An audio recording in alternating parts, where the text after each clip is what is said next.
आप सभी को पता होगा कि नीट में 50% बायोलॉजी आती है, ठीक है। अब आपको करना क्या है, मैं ये नहीं कह रहा कि आप फोकस सिर्फ और सिर्फ बायो पे करो, लेकिन याद रखना कि आप अगर 50% स्कोर कर सकते हो सिर्फ और सिर्फ प्यार से बायो करके। तो आज इस लेक्चर में आपको बताने वाला हूँ कि कौन सा वो चैप्टर है, कौन कौन से ऐसे चैप्टर्स हैं जो आपको बहुत आपका कोर पार्ट है, यानी कि बायो में वैसे इंपॉर्टेंट तो पूरी बुक है, लेकिन सबसे ज्यादा मतलब ज्यादा फोकस किस पे करना है। ऐसा तो नहीं कि आप कहीं किसी गलत चैप्टर पे बहुत ज़्यादा टाइम वेस्ट कर रहे हो या फिर बहुत ज़्यादा टाइम दे रहे हो, पता लगा उस चैप्टर से 1 या 2 क्वेश्चन आ रहे हैं और आप उस पर अपना दिन भर टाइम दे रहे हो, तो ऐसा नहीं करना है। तो हम इस चैप्टर में आपको बताएंगे कि कौन से चैप्टर्स के कौन कौन से टॉपिक्स इंपॉर्टेंट हैं, साथ साथ हर चैप्टर में कौन सा ऐसा चैप्टर है जिससे मैक्सिमम आउटपुट आपको निकालना है मिनिमम इनपुट से, यानी कि किस चैप्टर से आपके हाईली वेटेज यानी बहुत ज़्यादा क्वेश्चंस आने के चांसेस हैं, ठीक है। तो आइए इस लेक्चर में देखते हैं कि कौन कौन से ऐसे चैप्टर्स हैं जो हम आज देखने वाले हैं, ठीक है।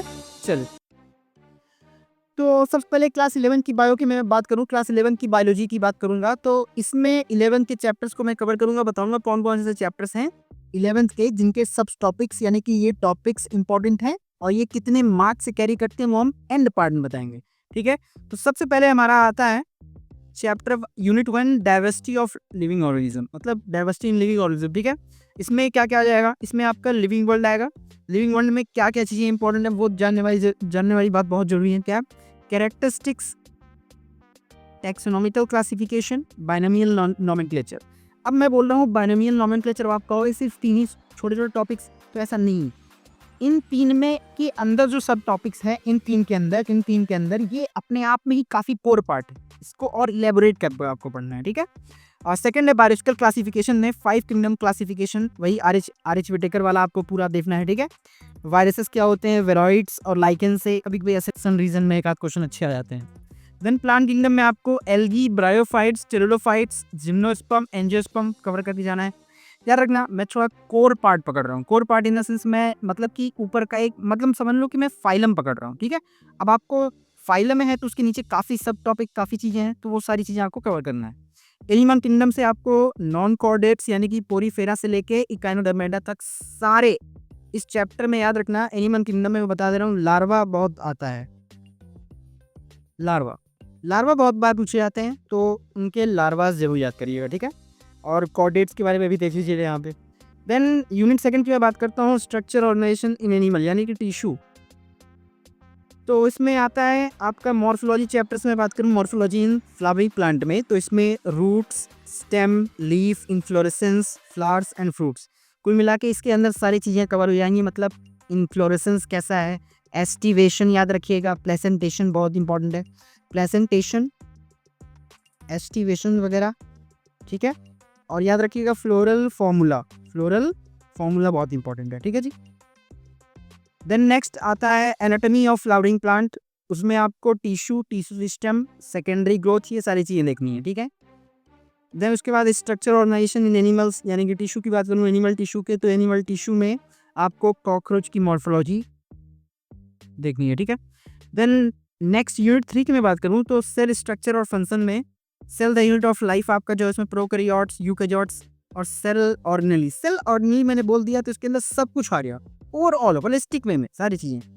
देन उसके बाद बायोमोलिक्यूल्स में carbohydrates, proteins, enzymes, DNA, RNA. याद रखिए कार्बोहाइड्रेट्स आपका केमिस्ट्री में भी है, तो केमिस्ट्री वाला और यहाँ वाला दोनों को आपको करके बहुत अच्छा करना पड़ेगा, ठीक है। इतनी बात क्लियर है क्या? चल अब नेक्स्ट मैं बात करता हूँ यूनिट 4 की। अगर मैं यूनिट 4 की बात करूँ तो यूनिट 4 आपका प्लांट फिजियोलॉजी, जो कि बहुत ज़्यादा इंपॉर्टेंट है। इसमें पहला चैप्टर होता है ट्रांसपिरेशन इन प्लांट्स, जिसमें आपको वाटर पेंडेंसी या ऑस्मोसिस ट्रांसपिरेशन देखना है। देन मिनरल न्यूट्रिशन की बात करूँ तो इसमें इसेंशियल एलिमेंट्स, नाइट्रोजन मेटाबॉलिज्म देखना है, यानी कि नाइट्रोजन साइकिल भी आएगी यहीं पे। Then photosynthesis in higher plants में बात करूँ तो इसमें आपका light reaction, Calvin cycle, C4 pathway, ये सारी बातें। रेस्पिरेशन प्लांट्स की बात करूँ तो इसमें glycolysis, Krebs cycle, electron transport chain यानी कि ETC यानी ETS सिस्टम कर सकते हैं, ठीक है। और प्लांट ग्रोथ और डेवलपमेंट की बात करूँ तो ग्रोथ रेगुलेटर्स यानी oxygen, gibberellin, cytokinin, photo periodism क्या होता है, कैसे ये इम्पैक्ट डालते हैं, ये सारी चीज़ें इसमें आप कवर कर सकते हो बड़े प्यार से, ठीक। देन यूनिट 5 की मैं बात करूँ तो ह्यूमन फिजियोलॉजी, यहीं पे आपकी बायो एंड होती है क्लास 11, ठीक है। ह्यूमन फिजियो में बात करूँ मैं डाइजेशन एंड एब्जॉर्प्शन की, तो इसमें human digestive system, digestive enzymes क्या होती हैं, अच्छा इनके इनके रोल बहुत इंपॉर्टेंट, ठीक है, एप्लीकेशंस। ब्रीथिंग एक्सचेंज की बात करूँ मैं तो human respiratory system, gas transport, इसमें याद रखना है, इसमें आपका वही आता है रेजिडुअल वॉल्यूम क्या है, ठीक है, ये सारी चीज़ें आ सकती हैं, ठीक है। जी, बॉडी फ्लूइड और सर्कुलेशन की बात करो तो बॉडी में blood, lymph, circulatory pathway, ECG, electrocardiography और इलेक्ट्रोकार्डियोग्राम दोनों चीज़ें, और वो एसपी वेव्स वाले डायग्राम्स बहुत इंपॉर्टेंट है, ठीक। एक्सक्रीटरी प्रोडक्ट और देयर एलिमिनेशन में human kidney, urine for urine formation, अच्छा यूरिन फॉर्मेशन यहीं पे एक चीज़ आता है, counter current mechanism, counter CC में लिख दे रहा हूँ, काउंटर करंट मैकेनिज्म, कैसे यूरिन को हम कंसंट्रेट करते हैं, ठीक है। लोकोमोशन एंड मूवमेंट की बात करो तो इसमें स्केलेटल सिस्टम, मस्कुलर कॉन्ट्रैक्शन, यहाँ पे यहीं पे मायोसिन और एक्टिन प्रोटीन का रोल बहुत अच्छा क्वेश्चन बनता है इससे। न्यूरल कोऑर्डिनेशन एंड कंट्रोल की बात करूँ तो structure of neuron, reflex action, reflex arc क्या होता है, क्रेनियल नर्व्स, ये सारी बात है।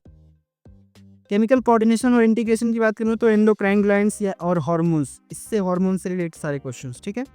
देन क्लास 12 की बायो की मैं बात करूँगा क्लास 12 की बायो की, तो क्लास 12 की बायो में सबसे पहला आपका आया था यूनिट 6 रिप्रोडक्शन, ठीक है।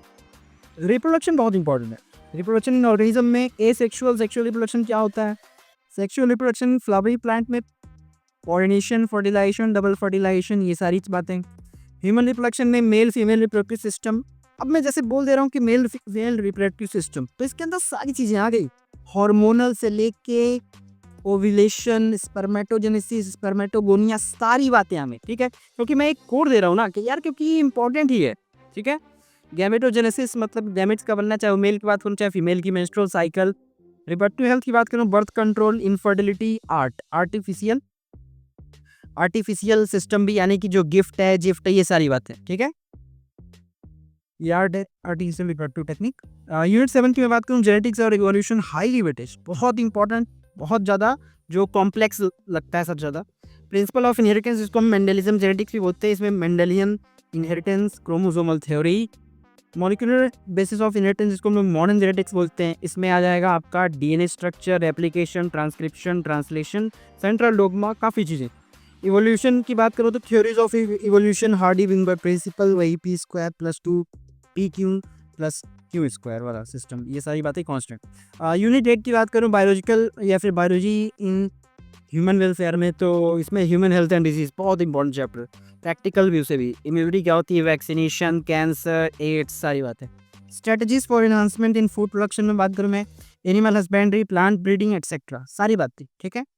यूनिट 9 की बात करूँ, बायोटेक्नोलॉजी एंड इट्स एप्लीकेशन की, तो बायोटेक्नोलॉजी प्रिंसिपल और प्रोसेस में आपको रिकम्बिनेंट डीएनए टेक्नोलॉजी बहुत इंपॉर्टेंट, ठीक है।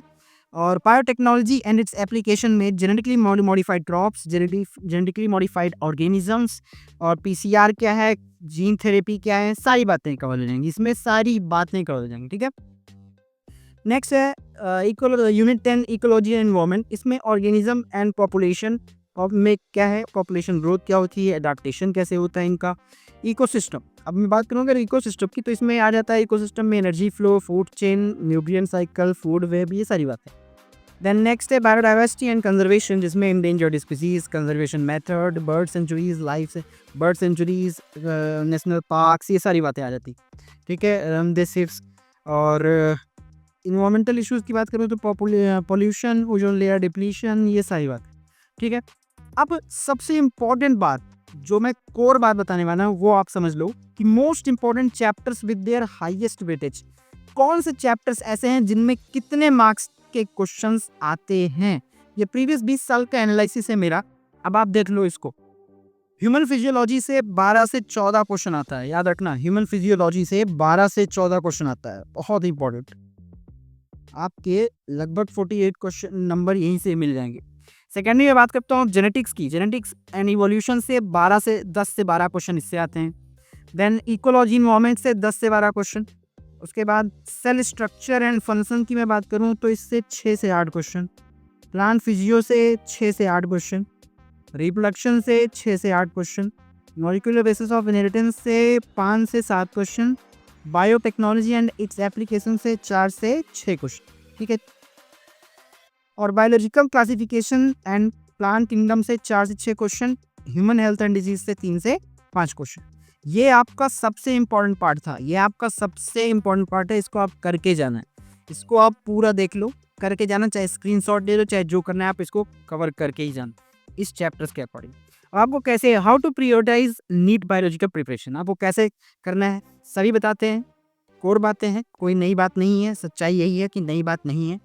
एनसीईआरटी से 90% क्वेश्चन आते हैं, बिल्कुल फैक्ट है, as it is line by line exact उठ के आता है। तो आपको क्या करना है, focus more on biology class 12 की बायोलॉजी के टॉपिक्स पे ज़्यादा आपको फोकस करना है, क्योंकि 55 to 60% क्वेश्चन क्लास 12 के बायो से एज इट इज आते हैं, ठीक है।